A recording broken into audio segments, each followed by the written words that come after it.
term uncertainty avoidance was used in the 1960s in a well-known American book about the theory of the firm. It was applied to the level of organizations by Syed and March.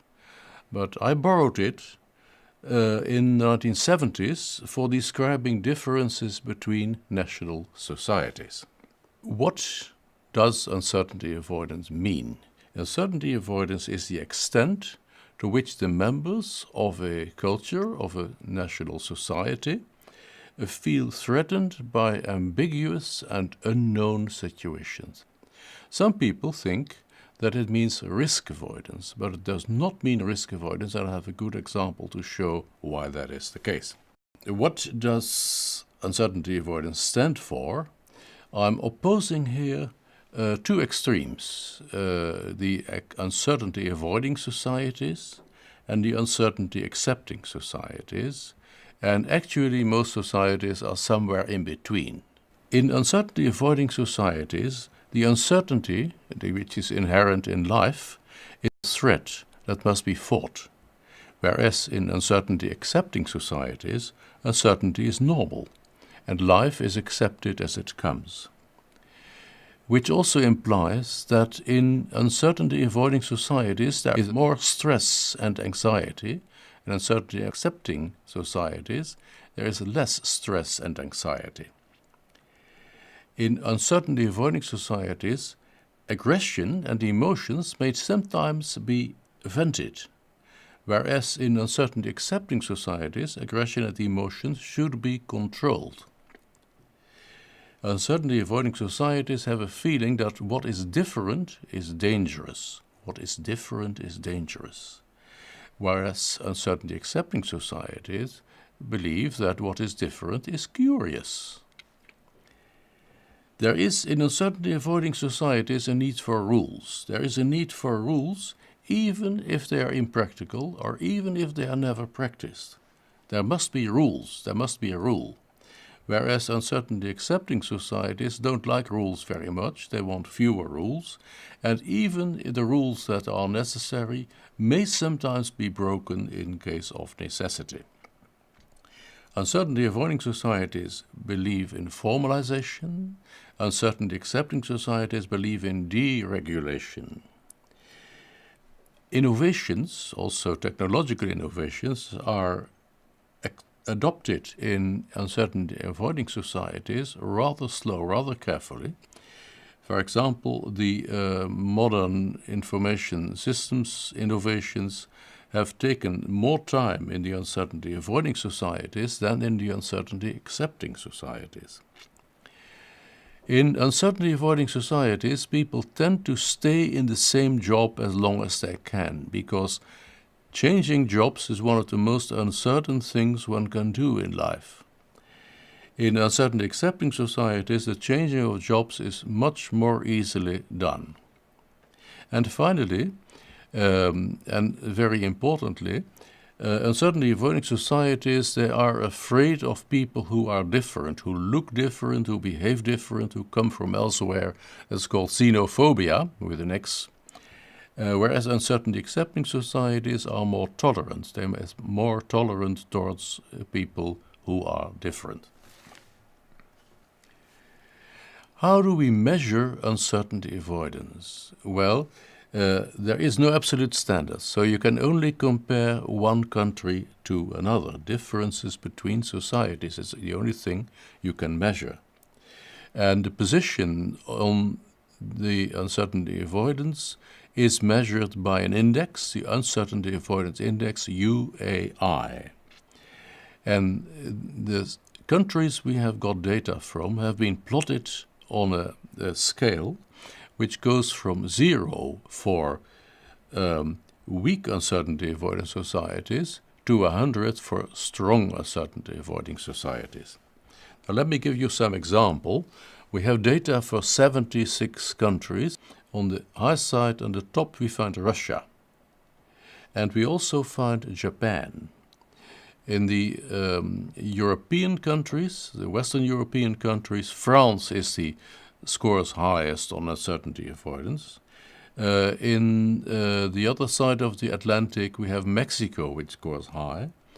In Europe also Italy scores fairly high, and we find high scores in the Arab countries and just above average in Germany. On the low side, we find also not so far from Germany, but on the other side, we find the Netherlands, we find Australia and the United States, and still lower, we find India. Britain is quite low, China is low, and the Nordic countries, especially Denmark, are very low. What can we do with this index, the Uncertainty Avoidance Index? How can we validate it? What is it useful for? Well, you can do statistical analyses and see what phenomena in society are related to this index.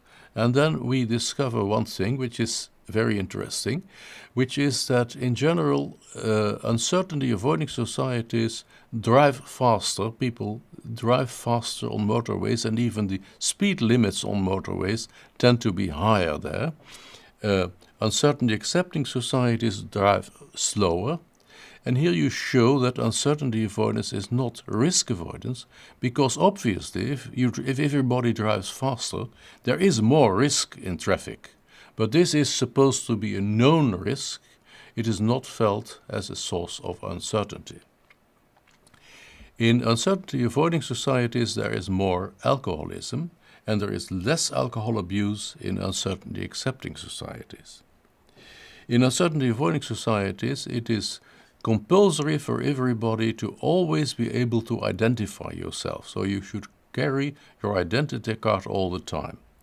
Now, in most uncertainty accepting societies, you have identity cards, but carrying them is optional. You only need to carry them if you want to go somewhere where you have to identify yourself.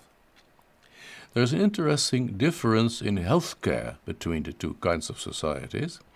In uncertainty avoiding societies, there are relatively more doctors and fewer nurses.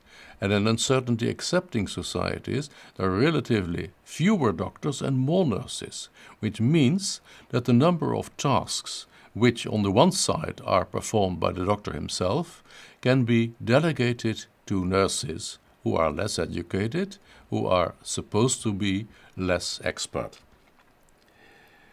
There is also a difference in perceived corruption. There is an organization called Transparency International that issues a corruption perception index. You cannot measure corruption, but you can measure the perception of corruption. And now we are talking about wealthy countries in particular. On the uncertainty avoiding side, the wealthy countries tend to be perceived as more corrupt.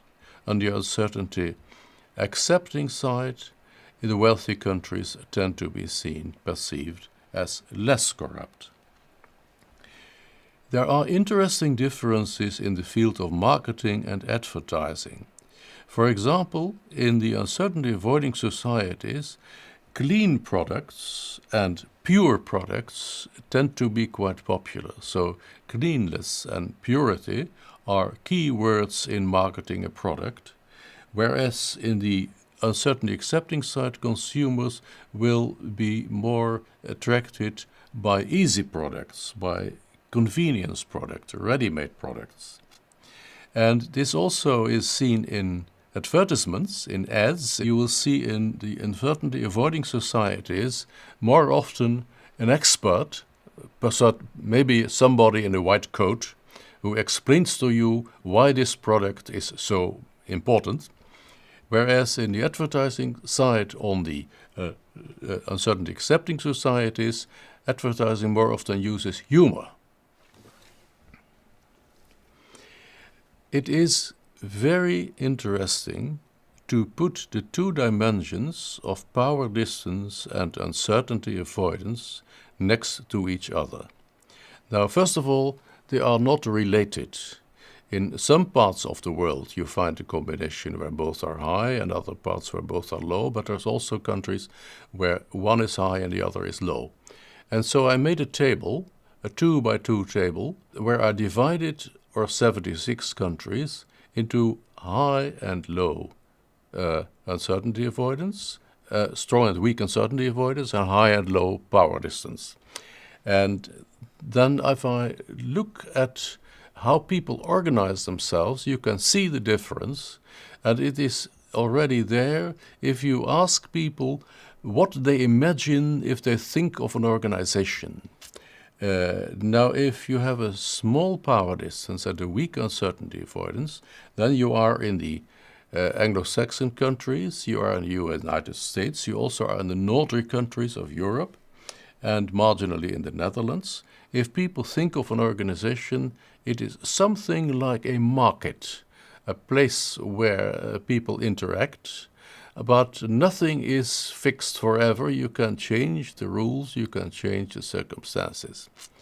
Whereas if you have a small power distance but a strong uncertainty avoidance, then you get to countries like the German-speaking countries, Germany, Austria, Switzerland, but also the Baltic countries in Europe.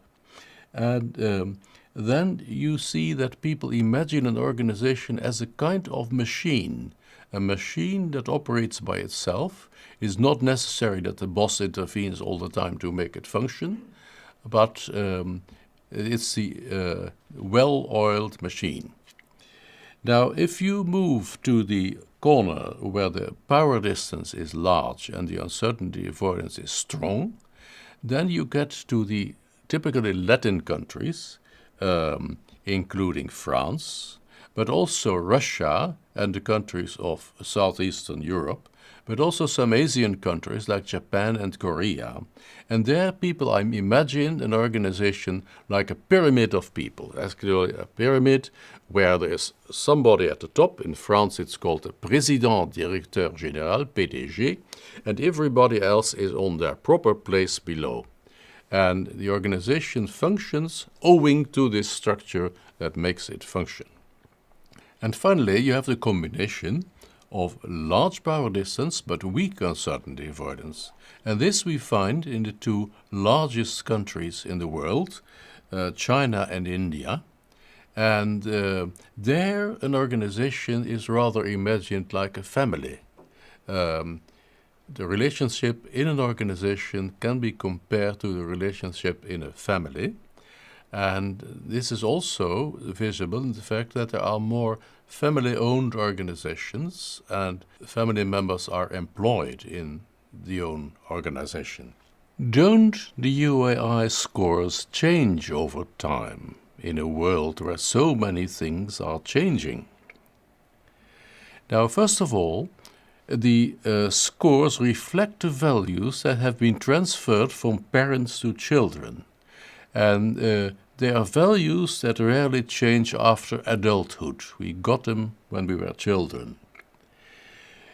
When discussing the other dimensions, I'm also referring to research by Professor Beugelsdijk from Groningen University, who compared answers to the same questions by two age cohorts, successive generations 30 years apart.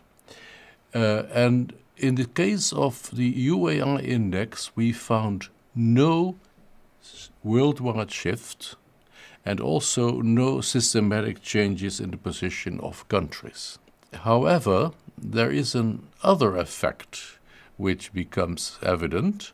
We do have data over a period of 80 years, ever since 1935, from which we can reconstruct an uncertainty avoidance index, and we can see that there is an oscillation in the entire world, that there are periods when all indexes tend to go up and in the periods when they tend to go down.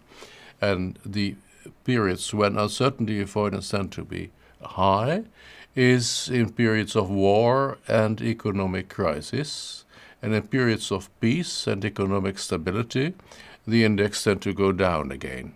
So this wave movement is visible worldwide, but it does not affect the relative position of countries.